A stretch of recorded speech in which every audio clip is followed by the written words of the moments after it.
That's What She Said is presented by Academy Sports and Outdoors. Keyshawn, J. Will, and Max on ESPN Radio Monday through Friday from 6 to 10 a.m. Eastern brings you the insights from former number 1 pick in the NFL draft, Keyshawn Johnson, along with number 2 pick in the NBA draft, Jay Williams, and host Max Kellerman on the latest news from the NFL and college football.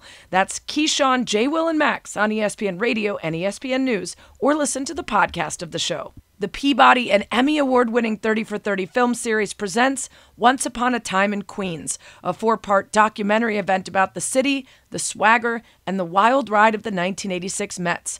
All 4 parts of Once Upon a Time in Queens are available to stream on ESPN Plus and the ESPN app immediately.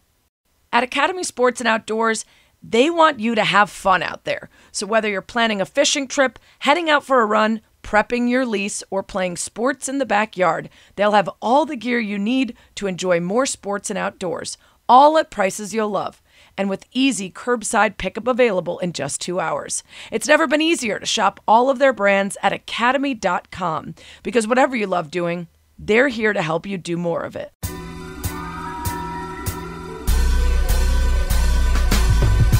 Welcome to That's What She Said with Sarah Spain, a podcast about, well, whatever the hell I want. Actors and musicians, athletes, comedians, neuroscientists, wine experts. If I find somebody interesting, I'm bringing them to you.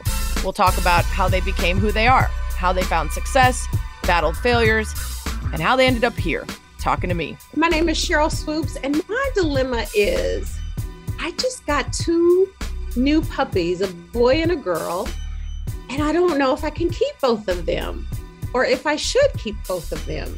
Okay, so this is a tough one. I am speaking from the perspective of someone who has 3 dogs of my own and currently has a 4th in the house. Not really by choice, kind of happened upon us, but we are loving him, even though he is a very unruly and untrained puppy. So from my perspective, the more dogs, the better, is what I'm saying. But I understand you've got a farm and a cat and all these other things going on. So number 1, what I would say, to really get a feel for whether they can coexist together, whether the girl and the boy puppy will get along and you'll have the ability to raise them seamlessly, is start by vetting them, right? Make sure they're healthy, fixed. If they're an age that's appropriate, get them fixed. That will certainly help with the behaviors and their interactions. And then training. It's tough. It's tiresome.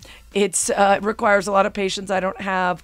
But all of the problems that might come up can be fixed by making sure that the puppies, the cat, everyone in the house knows who's in charge. So I say keep both of them. Come on. I think you need both of them. You just need to get them trained a little bit so you can control some of the behavior. But Cheryl, I mean, what do you got acres and acres of land for if not to have a plethora of animals, and those puppies included? That's what she said. This week is an extra special pod brought to you by Academy Sports and Outdoors. They've teamed up with That's What She Said to bring you 2 exciting episodes of the podcast featuring insightful conversations with captivating women who are blazing trails in the sports world and the great outdoors. Guests are going to range from a WNBA legend to a professional fly fishing guide to an NCAA conference commissioner. You'll hear from San Antonio Spurs assistant coach Becky Hammon, ESPN star Laura Rutledge, hardcore carnivore founder Jess Pryles, and more. And today, Academy Sports and Outdoors bring you the legendary Cheryl Swoops, the glass ceiling breaking Commissioner Jackie McWilliams, and the game-changing Morgan Prater. If you love it, go to iTunes or podcast, subscribe, rate, and review the pod. Like, for instance, Nuckhead, who wrote, I always learn. No matter who your guest is, I always learn. I might not agree, but I always think, I stretch, I grow, I learn a new word. You're the person in sports I would like as my friend. Thank you, Nuckhead. That is very nice. And I love lifelong learners, so I'm down to be friends too. Okay, let's get to my first guest. The first player to be signed in the WNBA, 3-time WNBA MVP, 6-time All-Star, 3-time Defensive Player of the Year, and was named one of the league's top 15 players of all times at the 2011 WNBA All-Star Game. She's a 3-time Olympic gold medalist, a Naismith Hall of Famer, a Women's Basketball Hall of Famer. It's Cheryl Swoops. And we talk about lots of basketball stuff, but more importantly, the challenges of getting pregnant during her first season of the WNBA, the challenges of coming out and her much publicized and publicly watched love life, and now her work as a farmer. Yes, a farmer. This is a great interview. Enjoy. That's what she said. So excited for another chance to get to chat with and hang with Sheryl Swoopes. We spoke during The Last Dance. We've talked a lot about basketball in the times that we've spoken, but I want to get to know the Sheryl Swoopes of now, which is a little bit different. But first, to get there, we have to start with how you got here and some of your incredible firsts along the way. So I want to start when you were a kid. Did you know you were going to be an athlete right from the jump? I did. I didn't know if it would be a basketball player, but I knew I was going to be involved in sports in some capacity. Yeah. And your mom and dad divorced when you were very young, 3 months old, right? So it was you and your 3 older brothers. Did your mom do it all alone? Did she remarry? Did you have family members that you kind of remember raising you along with her, or was it a one-woman job? No, it was, as far as I remember, right? It was my mama. So I actually have 2 older brothers and 1 younger brother. Oh, okay. So I just remember my mom being that go-to for everything. So my mom and dad divorced when I was 3 months old. So I never really knew my dad. All I knew was, what my mom would tell me, which wasn't very much, because it was one of those things where it was like, we don't want to talk about that. And honestly, Sarah, I think that's kind of typical in like the African-American household. It's, when your parents divorce or separate, it's just not really anything we talk about. So my mom was all I knew. I eventually met my dad, and I know I'm going off tangent a little bit, but I think it's kind of important. I met my dad for the first time. So I'm 50 now, and I met my dad for the first time about 15 years ago. Wow. And I mean, there was like really no emotions because I didn't know him. He was a complete stranger to me. But, going back to your question, no, it was my mom. Like there weren't any relatives, cousins, aunts, uncles that stepped in and said, okay, well, we're going to help you.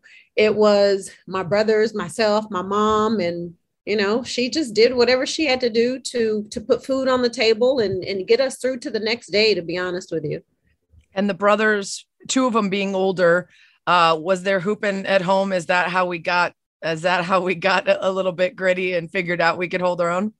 Yeah. I knew at a very young age. So I started playing ball when I was 7, and I started playing in what we call then Little Dribblers. Which what a cute name. I think it was like a West Texas Little thing. Dribblers. Little Dribblers is what we were called, which was kind of we had AAU also, but back then AAU wasn't what it is today, right? Little Dribblers was what AAU is today. And we traveled around, really the state of Texas and just played teams that were our same age. But my brothers were the ones that really got me into basketball. And at the age of 7, there was just something about, me being able to pick up a basketball and I felt in control, regardless of who was there. My brothers were there or not there, younger, older. It was all about me and that basketball. So even at the age of 7, I knew that basketball in some way, right? I didn't know if it would be a professional athlete, but I knew that basketball in some way was going to change my life. And there was just something about the game that was magical to me. And in that time or that space, that moment when I was playing basketball, like nothing else in the world really mattered to me. Yeah. Yeah. So you obviously found great success. Were you ready and wanting to find the balance in college between basketball and education and what was next? Or once you found that basketball could take you places, did you focus on that and believe, because the WNBA didn't exist when you started college. Right. What did you think you were going to do when basketball was over? I don't think I've ever really said this, but now I feel like I can. Everybody talks about, and don't get me wrong, because it is important, but everybody talks about being a student athlete, right? You're the student first and the athlete second, which I completely agree with that, because not every person who plays college ball whatever sport, right, will go on to be a professional in that sport. But for me, I was an athlete student. Yeah. Because I think I think many are. The reason we don't allow for that is because the faux amateurism narrative of the NCAA that is required in order to prop up a system that's built on free labor requires us all to pretend that the student is given as much of a resource as the athlete half is, which we know it isn't. Right. But that's a discussion for another day too. Yeah, I think so. But you could admit it if you were more into the basketball side. Well, no doubt I was. I went to class, I studied, I made good grades. Honestly, I did enough to keep me eligible to play. Yeah. My mindset at a very young age, my freshman year of college was, and I don't want to say I hated school or college, but it wasn't I wasn't crazy about it, because my focus was, I am going to use my abilities as an athlete in this sport to take me places I never thought I could go. And I didn't say to play in the WNBA because, as you said, it didn't exist. But it wasn't until I became probably a junior, even a senior in college, honestly, where I finally said, okay, this sport is going to allow me to go play professional basketball. But at the time it was overseas. It wasn't in the WNBA. And to me, that was enough, because that was my focus. That was my goal. I want to be a professional athlete. And wherever that takes me, if I have to go overseas and do that my entire career, then I think even at that age, I was prepared to do that.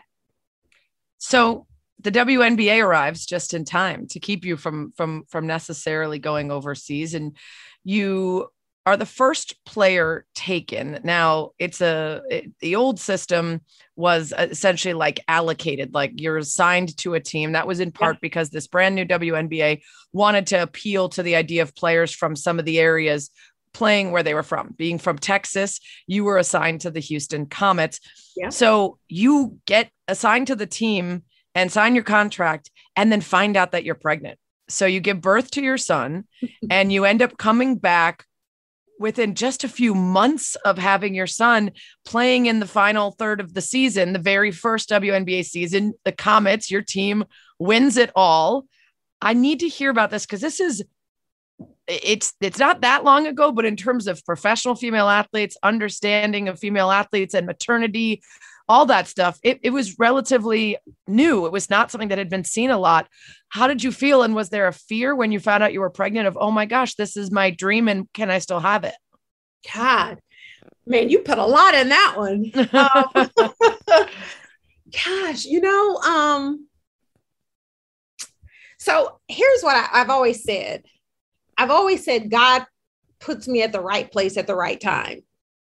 And the reason why I say that is because I graduate from college, I go overseas, and I only played overseas for a short period of time, which was like 5 months in comparison to what players typically do, which is 8-9 months.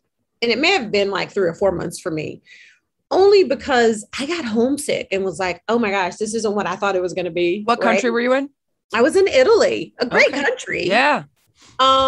But it was different. I was young. I thought I was in love and, with my son's dad. And it was like, no, I can't do this. So I actually came back home. I had a semester of school left at Texas Tech to graduate. So I came back home, finished that semester, graduated, got my degree. And then the national team was put together. So that 95-96 national team. So for me, it was kind of like everything was kind of laid. My journey was laid out for me. Mm-hmm. So then I was selected for the national team, played on the Olympic team, WNBA starts. And to your point, because it had never been done before. So when I found out I was pregnant, was I afraid and scared? Absolutely. But it was never a question or a matter of, oh my goodness, what do I do? Right.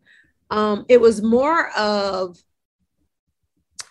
not what do I do about the pregnancy and having my child, but it was more of a what have I done to the league? Do you know what I mean? Mm-hmm. Like that was my a lot of pressure. Mm-hmm. Yeah, that was my thought. And that was my question because, you know, I was the first player signed my contract. And now I have this sense of, oh my goodness, I am letting this league down, right? Because all of the marketing and all the hype, everything was around Cheryl Swoops and then Rebecca Lobo. So I didn't say anything to anybody. I mentioned it to my agent and I talked to my agent and I said, I don't know what to do. As far as telling, it was Val Ackerman and Renee Brown. And I said, I just don't know what they're going to say, what they're going to think. So we waited until my first trimester was up before we said anything. So then we called Val and Renee. We had a conversation with them. And I have to tell you, it was the best conversation. Like I couldn't have imagined it. I couldn't have written it or drawn it to go any better. Val was so supportive and said, listen, we're here for you. The league is here for you. You have your child, you stay healthy, take care of yourself. And when you're ready, we'll be here. So that was a huge relief for me. But then I had to have a conversation with Nike. And that's the one I was like, oh my goodness, like now what? You know, Nike had designed the shoe and I was having my shoe. And there was so many things that went through my head, Sarah, that I tried to figure out how to, I guess, manage it all and take it one day at a time. But the other side of that, I felt like, okay, now I have to show everyone, especially working moms, right? Like really how great we are and that we can do this. We can have a very successful career and be a very successful mom at the same time. And as you said, I didn't know anyone in professional sports that had done what I was about to do. So there was really no one I could go to and I could talk to and say, how do I maneuver this? Right? Like, help me figure this out. So it was like a trial by error. And, you know, luckily for me, I had a great support system. My mom was there and was like, listen, you have the baby, give me the baby and go do what you got to do. And I just felt so grateful and fortunate that I had my mom in my corner, because the other thing that was important to me, as you mentioned, was I had to get back, right? Like I had to, not that there was pressure on me, but for me, I had to get back and play in the first inaugural WNBA season. It meant that much to me to be able to say that I was a part of the inaugural WNBA season. Now I was out of shape and everything. I was going to say 55 pounds that you gained for that kid. So you came back and you were like, it was also important to me because I had to get back in playing shape. And that was the best way to do it, was get back out there and win a title though. I mean, it's so great. And it was part of a dynastic stretch, the Comets 4 straight. As it's the 25th anniversary of the WNBA, are you ever bummed that team doesn't still exist? Every day. Yeah. Every day. Let me go back and say something to what you just said. To be able to come back and be a part of that team. Now, the first year we won the championship, I think we kind of surprised everybody, right? Because people were like, well, Cheryl Swoops was out. So she didn't really play. How did that happen? Listen, I didn't know much about Cynthia Cooper because she had played overseas. So I didn't know much about her. And then we drafted Tina, right? And then we had Jeanette Arcade. Like, we had so many great pieces. So once I figured out who these women were and how great they were, I just wanted to come back and be a part. Do you know what I mean? Because listen, I've seen Cynthia Cooper do some things that I never saw a man or a woman do. Like she's hella good and talented. And then you throw Tina in the mix and Jeanette, like that team was just crazy good. Crazy good. That's why it's sad that there's this legacy of this dynasty that helped build the league. And it happens. There's expansion, there's contraction, all those things. But it is sad that there isn't this through line where you can then take your kid and they could take their kids to go see the same team that you were on. That's too bad. So every day like I do, I think about it. And when I go to the Rockets games and, I see our championship banners, but like there's no place for me to retire my jersey, like things like that I think about. But more than that, I think about what that franchise meant to the city. The city of Houston the fans were incredible.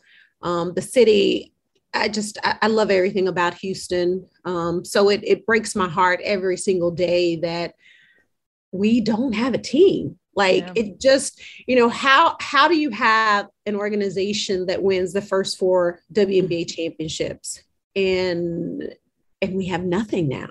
Like that's very disappointing and heartbreaking to me. We'll get right back to the interview, but first, I also need to know your favorite word. Honestly, my word is okay.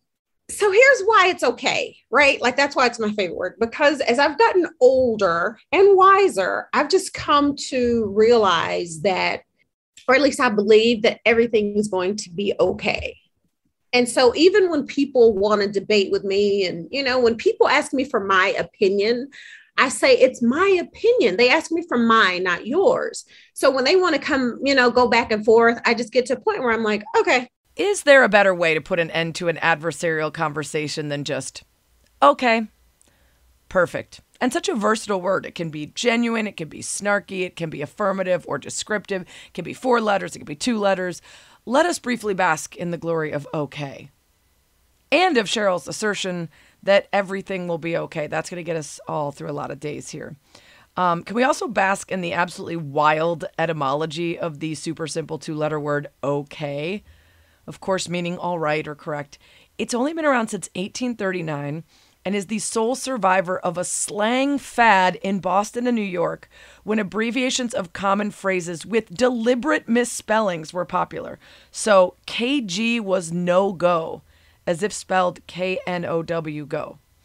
NC for nuff said, CED instead of said. And in the case of okay, it was an abbreviation for all correct.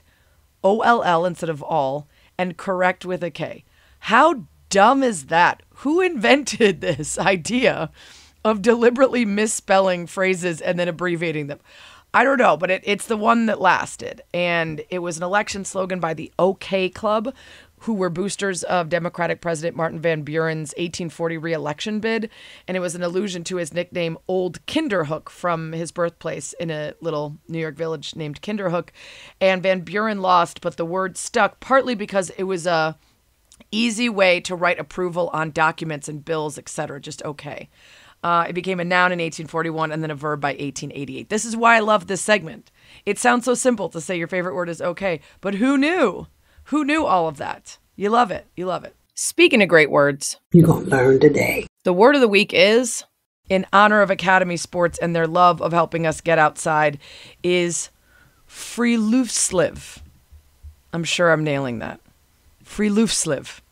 I'll let the BBC's Maddie Savage explain it. Quote, the expression literally translates as open air living, was popularized in the 1850s by the Norwegian playwright and poet Henrik Ibsen, who used the term to describe the value of spending time in remote locations for spiritual and physical well-being.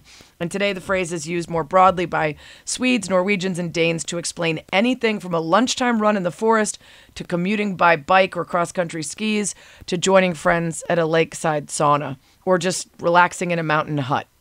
The concept is linked closely to Allemansratten, which means the right to roam. So Scandinavian countries all have similar laws that allow people to walk or camp almost anywhere as long as they show respect for the nature, the wildlife, and the locals. So first of all, I love that there's a whole word for living in tune with nature, like that's Cheryl getting outside and literally working the land, or any of us just taking a lunch break to walk around a lake instead of sitting at a desk. So I love this idea of friluftsliv. So in a sentence, as the weather changes first to fall, then winter, don't forget the powerful mood-changing benefits of friluftsliv and keep getting outside, whether to walk, rake, skate, ski, or snow angel through the year's coldest days. Now let's get back to the interview. You mentioned the shoe. Obviously, that's another one of your firsts that goes down in basketball history. The first women's player to have a Nike shoe named after you, the Air Swoops. How many boxes, how many pairs do we have rolling around the crib? I have a few.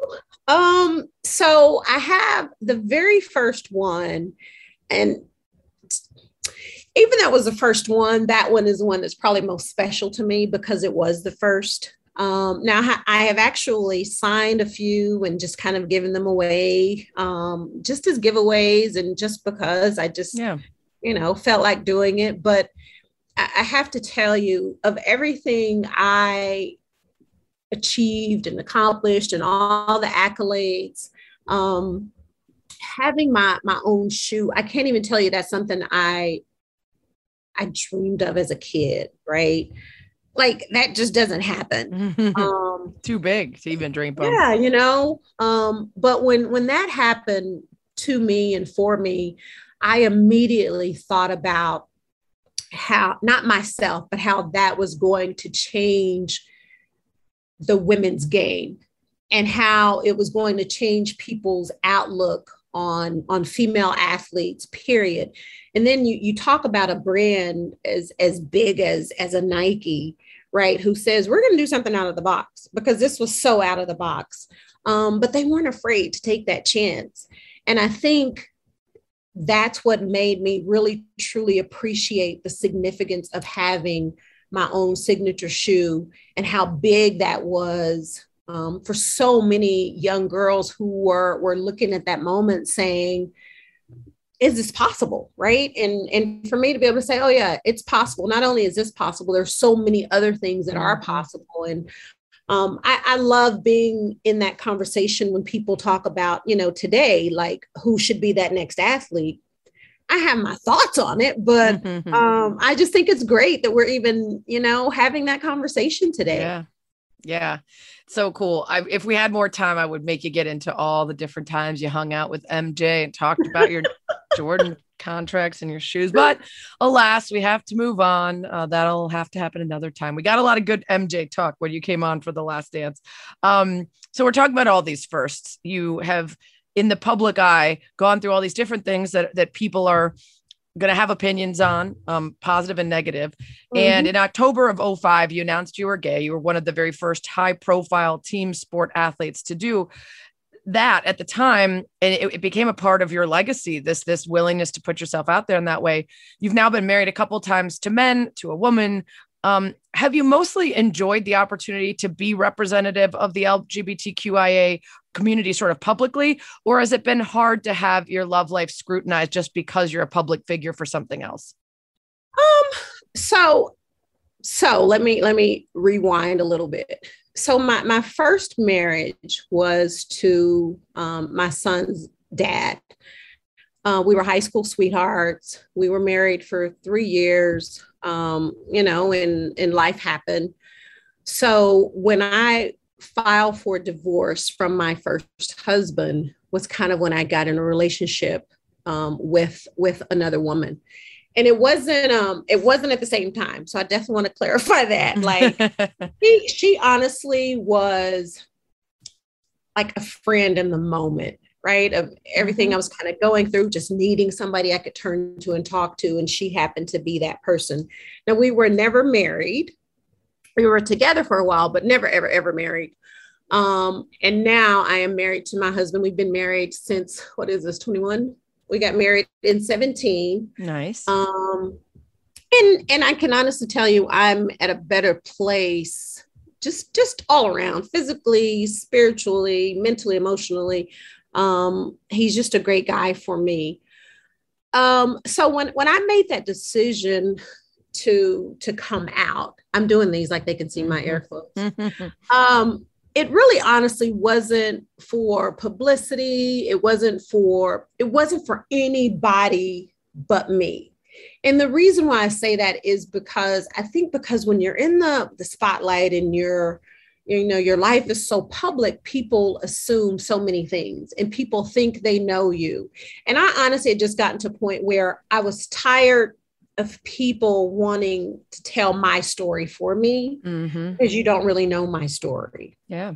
So I just got to a point where I was comfortable living my life the way I was living my life. And I felt like it was time for me to tell my own story because no one can tell your story better than you.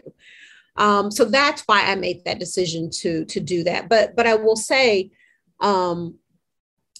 one of the toughest questions I got asked back then, I didn't think it was tough, but I got a lot of scrutiny for it because people said, they asked me, they said, well, were you born gay? And I was like, absolutely not. I wasn't. And so they said, well, do you think people are? And I said, I can't speak for everybody else. I can just speak for myself, because no, I wasn't. And if somebody asked me that today, I would say the same thing, because it hasn't changed. My mom used to say it was like a phase I was going through. And I said, well, it was a long phase I went through. But, I think everybody's different and everybody's story is different. And for me, I was kind of at a place or a point in my life where that was a part of my life. And now I've since, kind of moved on and I'm happy, but I love being, if you want to call it, an ally for the LGBTQ community. That's just, I don't know, maybe I always say I'm kind of different, and I always look at myself and say, I feel like I'm the first for so many things, and that being another one. But I've just always been a true believer that everybody should be who they are, be themselves, and live their lives for themselves. And it's fascinating how that. Right. It's fascinating how assigning words and labels can both be incredibly helpful to people who want to know that there are other people like them and that they belong to a community, but they also can make things incredibly difficult because people want to then assign things to either some sort of binary or to fit within the idea of a label. And sometimes it's better to just accept that people make choices that their heart makes, and whatever that looks like at any moment in your life. And for some people that might always be the same gender, and some people it might be different. And you could come and go through the world falling in love with people and not their gender. And like I said, it can be so positive to give that a name, and it can also make things really difficult for people, which I'm sure for you with your marriages and people would have judgment about the choices that you make and who you are. But again, no one's going to tell your story the way that you do. And so in the end, it's about being honest throughout. And that's why you become an ally, because you're willing to do so in the moment and throughout. And then people really attach to that. I mean, you look at your career as a basketball player, as a spokesperson, you worked for Nike for a while, you coached, you did a lot of stuff that we expect from someone with your resume and your pedigree. And now you're pivoting again. And it's the unexpectedness. It feels like to me, there's like the many lives of Cheryl Swoops, right? Like whether professionally or personally, there's this constant evolution and change. And the new one is Cheryl Swoops the farmer, which again, wouldn't have guessed it back in the day, but you started this you started this new lifestyle with your husband. And I guess tell me how you even get started, and then how you decide to create this whole movement of Back to Our Roots. So there is a book coming, huh? Oh yeah, I think there should be. I'm thinking about a title. I kind of like. It's going to be a long book. It's going to be a long book. There's a lot of chapters in the book. I kind of like that title though. Sarah, I've never been the type of person that wanted to just be in a box, right? And I think most of the time people look at athletes and assume that when you're done playing, there are two things you'll do. Right? You'll either become a coach or you'll become a TV analyst, right? A commentator. And I've done both of those. And I will always have that passion and that fire in my heart for basketball, because it did change my life. And it's just done so much for me. But I can tell you, after my last coaching experience, I kind of sat down and just really looked at myself and said, what am I missing? Right? Like I love basketball and I will always love it. And I still have a passion for it, but my passion is really for helping and educating our youth, like our younger boys and girls. And so I can do that a different way. But what is that? And it wasn't even my idea initially. It was my husband, just a simple, hey, you know what, we should we should start growing our own food. And I kind of looked at him like, what? Like, you've never done that, and I've never done that. So don't know how that's going to happen. But then I thought about where this world is in our country. And so this is 21. So about 4 years ago, I started my nonprofit, Back to Our Roots. And the idea behind Back to Our Roots is to educate our African-American youth on their ancestral heritage and where we come from. And reason being is I have found that so many, a lot of our kids, but me being African-American, I relate to African-American kids, and I found that so many of our African-American kids are struggling right now with identity in a sense of belonging, right? Like, where do I fit in this world? And so for me, I thought it was a great way to take some of our kids back to Africa and show them, the slave dungeons and the W.B. Du Bois Museum, and just kind of where we come from, in hopes of inspiring them and empowering them to accept themselves for who they are. Mm-hmm. Right. Because I even went through that at a young age, and I struggled with being okay with being me. So then COVID hit. So we couldn't do the trips to Africa. So we tried to figure out another way to stay involved in the community and keep our youth involved. And so then that's when we decided to start growing our own food. And in doing that, we actually will bring kids out to our farm and show them and teach them how to be self-sustainable. And so we let them plant, they pick a seed and they plant it, and then they kind of watch the growth and the evolution of it. And for me, it's not just about bringing them out here saying, here you go, you do it, but also teaching them the importance of understanding where your food comes from. Yeah. And as I've gotten older, and, I can't eat things the way I used to eat them, but growing stuff organically and eating it, like, my body feels so much better and is so much healthier than even actually going to a grocery store and having to go buy vegetables. I haven't bought vegetables from a grocery store in a year. Wow. You are really doing it. This isn't just some tomatoes. This is a whole thing. It's the real deal. Yeah. And especially in our community, in the African-American community, we just don't do that, right? Like, we've gotten away from really spending that good quality time with family, and also just, understanding the importance of doing that. And through COVID, it really, there's so much bad stuff that happened through it. But for me, I really tried to take that time to sit back and understand, like, honestly, I was like, okay, God, like, what can I learn and what can I get out of this time where we're just sitting at home, because everything had stopped. It was like the world had stopped, didn't go out to eat. Well, that made a lot of people turn to either the home within or outside, right? Like, what are we doing in the spaces directly in front of us when we slow down for a minute to recognize? Have you ever heard of Ron Finley, the gardener? He goes by the name the Gangster Gardener.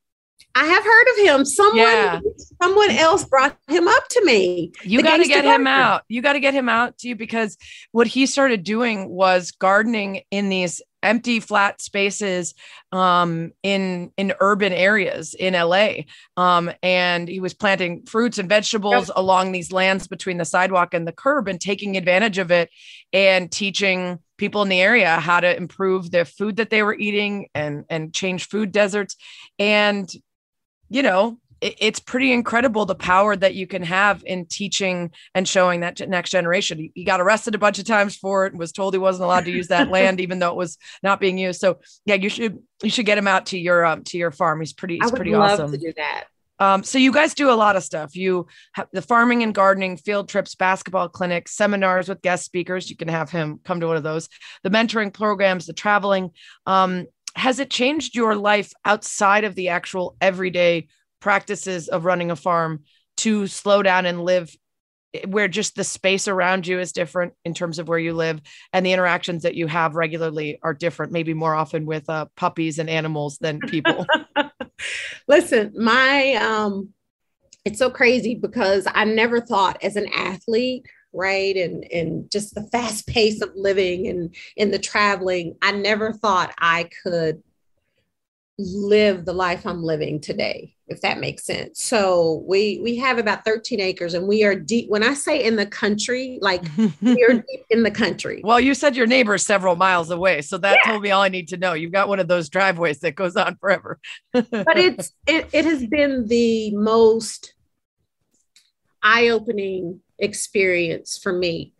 One, my husband and I, it's just the two of us. So we do everything. But I also have a lot of great me time to focus on my passions and kind of sort of like the legacy that I really want to leave outside of sports. Because when people talk about sports and they talk about basketball and you hear Sheryl Swoopes, you're going to think about Sheryl, the basketball player. But this experience for me has, I guess, kind of helped me myself even identify with me being more than just a basketball player. For sure. And I do feel like the impact that I'm able to make on people's everyday lives is greater than the impact I was able to make as a basketball player. Well, this is, an interesting thing about the identity of an athlete is at some point your body can't do what it used to. And so physically you are not actually competing. So there's the legacy of what you were able to do before. And then there's the choice of whether is the rest of life using that legacy for something great or even creating new ones. And like I said, the many lives of Sheryl Swoopes, you're obviously figuring out how to move and change based on what's interesting you and what drives you. You're also, I didn't expect you to be a farmer. I also didn't expect you to be a fisher woman. I don't even know if that's a term. But I'm also talking to Morgan Prater, who's a professional fly fishing instructor for this pod. And I found that you have your own big fish store. You competed in a celebrity sort of fishing tournament. And first of all, I heard Dion was there. So that was just probably straight. Can you trash talk in fishing? Listen, that probably had to happen. Yeah, but let's talk about Dion. Okay. So let me go back a little bit. I do not call myself a fisher woman, I guess. It's solely for recreation. But I have to say, with Academy in their fishing tournament, just getting that invite, I was like, oh my goodness. Like, if my brother can come with me, I'm so there. My brother is the professional fisherman. But that experience alone, there were some incredible people there. Jimmy Allen was there. Yeah, the country music guy. Yeah. Yep. So Deion Sanders, he was talking so much smack. So here's what I found. Yes, he ended up winning first place. Oh, boy. But here's what I found out. Oh, boy, just what we need. But he didn't catch any of the fish. His team caught the fish. Oh, man. So I said, Dion, you can't talk smack to me about winning. He was like, yeah, but my team won. I was like, fair enough. But you didn't catch anything and I didn't catch anything. So we're even. We're even. That's right? great. That's great. I just love the idea of trash talking during a celebrity fishing tournament. Oh, yeah. One more thing. This is a place for rants, raves, everything in between. Somewhere for me to tell you what to read, what to watch, what to listen to. And today, it's bonus pod time. So keep listening after Cheryl's Spanish Inquisition for my conversation with two super badass ladies who are working in predominantly male industries, taking risks, talking about imposter syndrome, finding the courage to step into new, uncomfortable spaces, and talking about the lessons that they learned in sport that allowed them to get where they are. So stick around. That's what she said. Like I said, you've had many lives and you are a very busy woman. So I'm so grateful that you were able to come on and talk. And you do have to do one last thing before you leave. It's the thing that nobody expects and everybody gets. Didn't expect a kind of Spanish Inquisition. Nobody expects the Spanish Inquisition. The Spanish Inquisition. Number one, your current career. So we're going to go with farming and basketball. They're both canceled. What job do you do instead?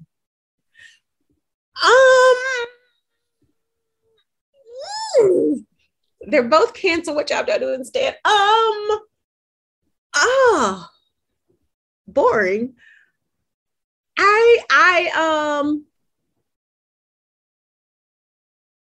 I work in the Houston Rockets front office.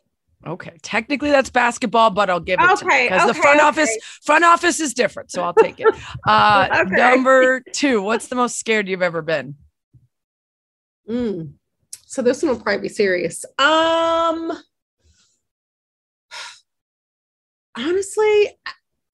I'm scared every day when I wake up for my son as a Black man in this country, to be honest with you. Yeah. I think if I remember, weren't you on with the Lebitard show talking about how you used to follow him when he would go on runs to make sure he was safe? Probably the most scared I was when the whole George Floyd thing happened and just not being able to get my son on the phone. So many thoughts start running through my mind. Yeah. I didn't want to get serious on that one, but I mean, that's an experience that so many people it would never even occur to them that if their son wanted to go for a jog, they would follow in a car to make sure that everything's okay. And that's your reality. And people need to hear that because they need to know that, Number 3, you could be the best in the world at one thing for one day. What is it? So I heard LaChina say chef. So I'm not going to say that one. That was a good one. I would say a makeup artist. Oh, that would be a good one. Then I could do makeup on some of the best out there, like people I'm fans of. That would be very cool. Number 4, what current celebrity from music, politics, TV, or sports would you most like to be your best friend? Michelle Obama. Yeah, duh. She seems like the best. She does, right? Like really fun and smart and cool. Number 5, what's your biggest, most meaningless pet peeve? My biggest, most meaningless pet peeve. I hate when someone, doesn't have to be my husband, it can be company, my brothers, when they come over and leave just a corner of orange juice or anything in the bottle and they put it back in the fridge. Yep. That's not meaningless to me, but no, that's very important. It's critical. Number 6, what's the most embarrassed you've ever been?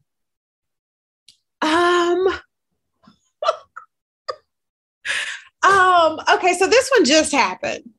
My husband and I kind of go back and forth. Well, he's like, God, you snored so bad last night. And I'm like, I don't snore. Like I told him I don't snore. Well, the other day he played a recording for me. Oh no. He recorded me snoring. And I laughed, but I was so embarrassed because it was really bad. It was so bad. Yeah, that's every once in a while I'll take a video for my husband and I'll ask him whether he thinks it was him or the dog. And it's really tough to tell. It's a toss up usually. I told him, I thought he got that off of Google somewhere. It was that bad. Oh no. Number 7, what's the thing about yourself you'd most like to improve? Reaching out to my friends. Yeah. I don't do a very good job of that. That's a good one for sure. Any musician or band, alive or dead, can play your next party. Who is it? Ooh, dang. Just one? Yeah. I'm going to go with her. Oh, good choice. Yeah. Good choice. Number 9, what would you consider your biggest failure? Ooh. My biggest failure. Golly, can I skip and come back? No, I mean, listen, this is the hardest one for successful people because most people who are able to move past things and look back at them and this was good because it led to this, or this was a great pivot moment. Most people rewrite those failures as positive so they can keep it moving. So this is one that a lot of people have trouble thinking of something. So I don't blame you for that. I'll let you pass on it for now. I'll come back. Okay. Number 10, what 3 individual words would you most hope that people would use to describe you? Caring, inspiring, and loyal. Good ones. Very good. Bonus question. Who should I have on this podcast that I would find interesting? Could be from any industry. Michelle Obama. I mean, duh, do you got a hookup? Because I mean, you everyone says that. And then I'm like, great, I would love to. Do you have her number? Oh, gosh, I don't. But you need to make that keep working on that. They've got that presidential library here in Chicago. I just got to find I got to find my in. Figure it out. I figured out. All right, did you think of somebody who knows somebody? But you need to make that one happen. I know some people who know some people, but I don't know if they know enough people okay. for that. Failure. I'm going to say, although I don't look at it as a failure, I look at it as a lesson, but I'm going to say, not,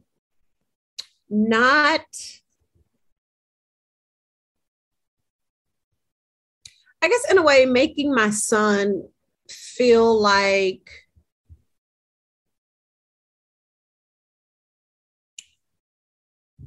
life is easy. You know what I mean? Instead of, like, there were tons of lessons I taught him growing up, which I still do, but I think growing up around the WNBA and, you know, me and traveling and doing all that, it was always so easy to kind of throw money at things for him instead of teaching him that it's not as easy as it might look. Right. You know what I mean? That's always such a tough balance for parents, right? You want it to be easier for them. You want them to not have to struggle, but you also need them to learn how to deal with adversity and figure it out for themselves when those things come up.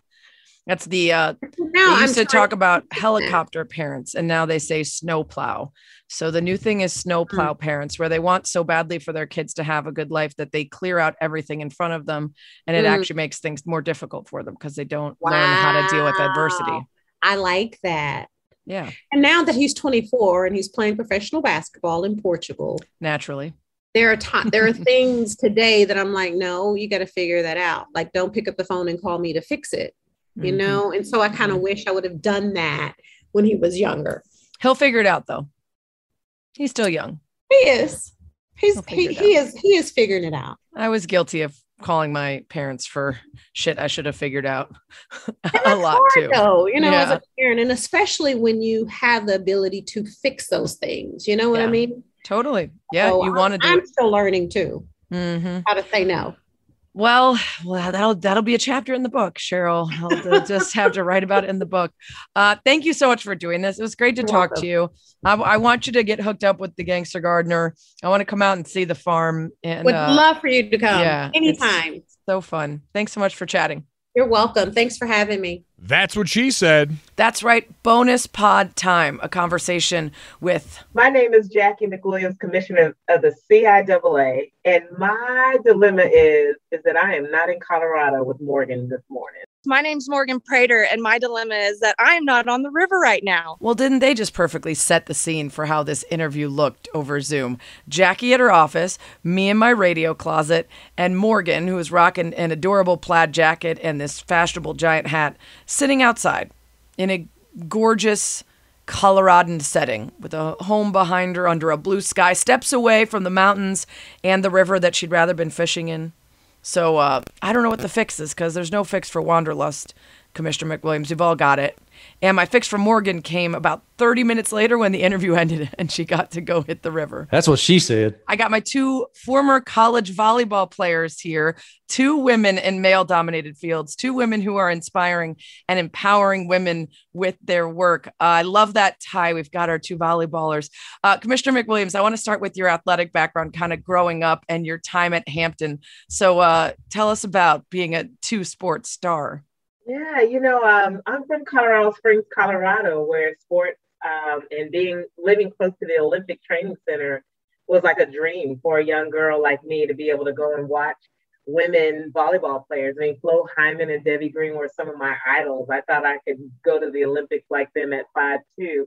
But, choosing Hampton as a two-sport athlete was probably the best decision that I could make.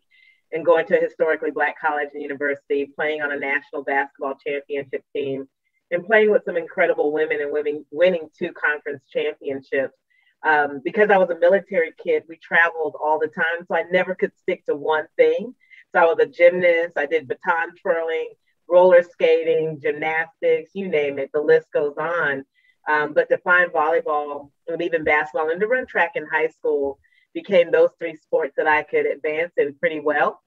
And it was consistent because you can play volleyball anywhere and you can dribble a ball anywhere and you can run as fast as you can in the park with the boys and the girls, wherever you are. And so just finding that niche of what I was really good at and having coaches around me in high school to really encourage me to get better in my craft in the game was pretty exciting. So I really give a lot of credit to Coach Montel and Shirley Diggs in Colorado Springs that encouraged this young Black girl to play two sports and to love the game and then go to college to participate at Hampton University and excel. I'm sorry, did you say 5'2"? Yeah, I said 5'3", but the book says 5'5", so I'm gonna just perfect. Yeah, mine always said like 6'2" to make me seem extra scary. Okay, so a college volleyball and basketball player at 5'2", 3, 4, 5-ish. Yeah. That says enough about having some grit and some spunk for sure. That's incredible. Okay, so Morgan, I need to hear about where you grew up and how you got into volleyball. Yeah, so I'm from a town called Southlake, Texas. It's in between Dallas and Fort Worth. And I grew up playing soccer. Soccer was my first love. I started when I was about 6 years old and played all the way up till I was 17.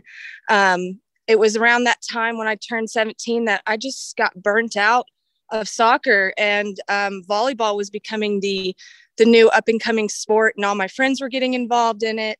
And I just remember driving to soccer practice one day and telling my mom, I'm really burnt out and I think I want to switch to volleyball. And so from then on, I didn't touch a soccer ball. I put everything into volleyball and started club at 7th grade, worked my way up. I'm only 5'7", so I'm not on the tall side. So I had to work to play the position that I wanted to play. I wanted to be a hitter. I wanted to smack that ball down. So I really had to work hard to earn a position in the position that I wanted, and to earn a scholarship and go on to play in college. And gosh, some of the best years of my life. I wouldn't trade any of those years. What was the experience like for you in college? I will have to say it was a rough start. The school that I went to, it was kind of unique. So I got to play at two different levels. Our University of Arkansas Fort Smith was a junior college when I first joined. So it was D3. And, I had some offers to some smaller D1 schools and decided to go with D3 because I wanted to play and I would also be closer to home. I was kind of a homebody. So I stuck with Arkansas Fort Smith, which was only a 5-hour drive from where I was from. And my freshman year, you don't just come in as a freshman and just start right away. You have to earn your spot and your position. And I finally did that as a freshman. And the first game that I ever started in as a freshman, I blew my ACL, my MCL, my meniscus. I blew it out. And, a lot of people could sit there and play the poor me card. I had to sit on the bench and recover. But that year sitting on the bench, even though I lost a year of eligibility, I learned so much about the game that I thought I already knew. But I learned so much by sitting on the bench and watching that I was able to come back that next year and be stronger than ever and play. And we actually went to the junior college division, the national championship, and we got runner up. So it was a pretty cool experience to come back from an injury and to be a part of a team and all those girls that could take it all the way to the national championship. It was an honor. So it was a bumpy start. Yeah. It was a bumpy start, but we finished strong. We got two ladies with championship pedigree here. That's impressive, going all the way at the collegiate level. Commissioner McWilliams, your time as a player ends. You jump right into coaching. So you're 23 years old and you're coaching college athletes who are just a few years younger than you. What did you learn from that experience?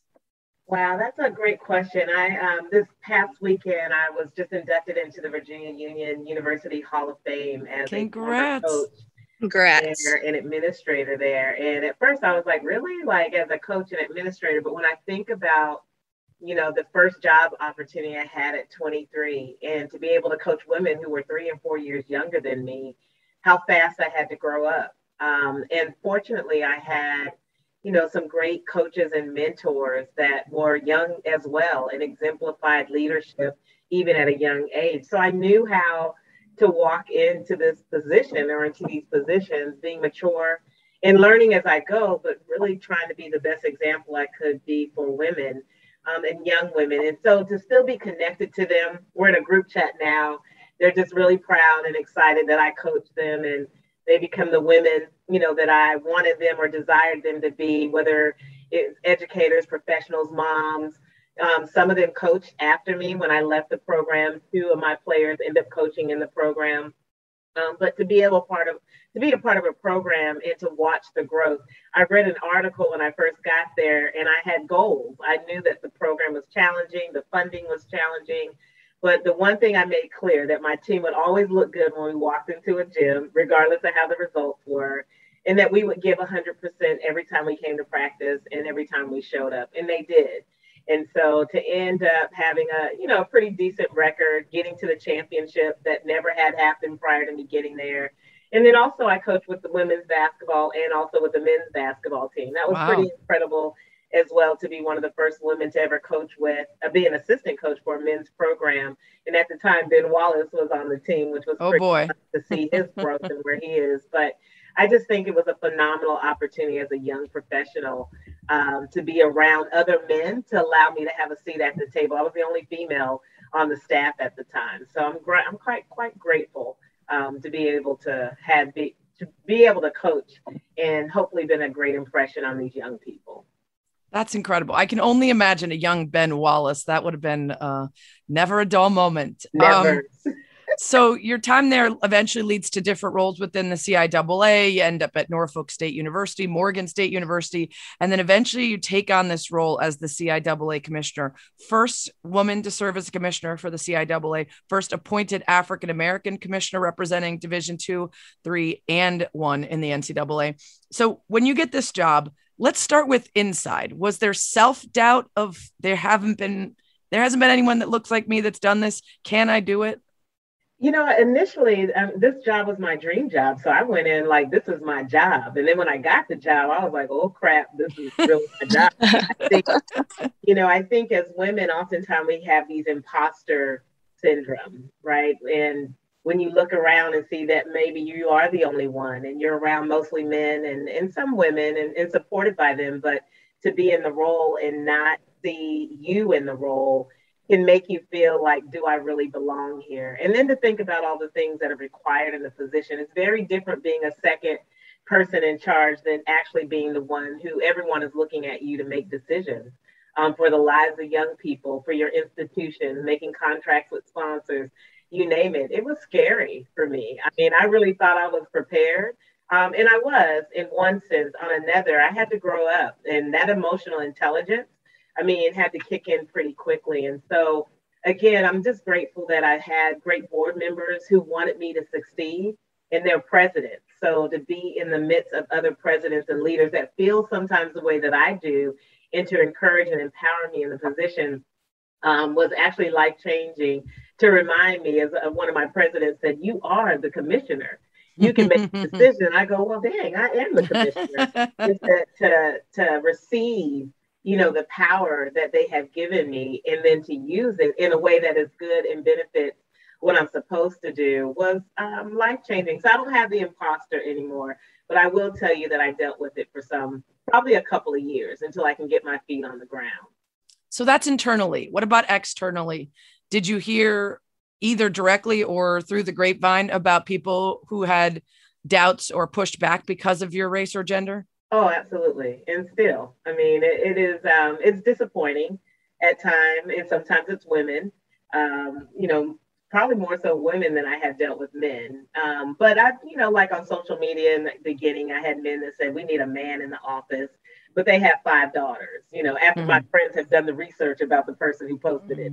I do have external folks that work on my behalf. Oh, I have a crack team as well. Whenever people come at me, I don't ask for it. People just come up with the receipts. I'm like, thank you for doing the work for me. Exactly. I mean, there are some cruel folks out there, but I do think, you know, once you get your feet on the ground and you become extremely credible and trustworthy, and people know that you're doing the work on behalf of who you say. Like, my mission is real, to make a difference and be the difference. And I don't waver off of that. And I'm pretty consistent. As athletes, we're pretty consistent about how we do things and how we practice and how we show up. And I know people see that I'm consistent, but every now and then you'll have a naysayer here and there. But I just got to let them be who they are and keep it moving, because majority of the people are extremely supportive. That one or two will make you feel like the imposter and that you're not doing your job. So I've learned to just not be distracted by the ones who don't give any earth or breath to what I do every day.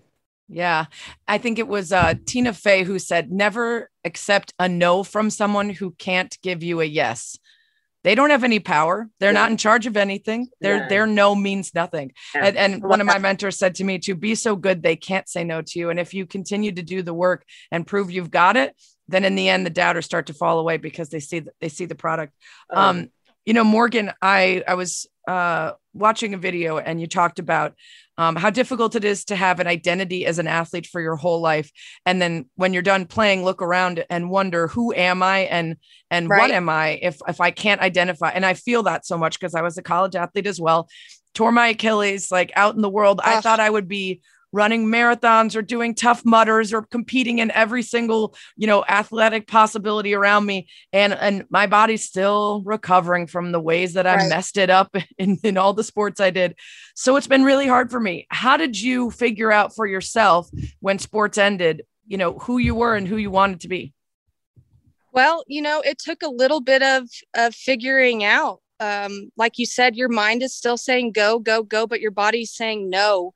And I was at that point in my volleyball career after college was over. You know, I had the opportunity to possibly go play professionally overseas. And I just had an inner dilemma with myself. Like, do I want to do this to my body? Do I want to continue this? Or do I just want to jump into the real world? And at the time, you know, against my better judgment, I decided to jump into the real world. And transitioning from being an athlete to having to wake up at 6 a.m. to go to practice every day. You have such a set schedule to, like, okay, now I have to make my schedule. Now I have to go make my money.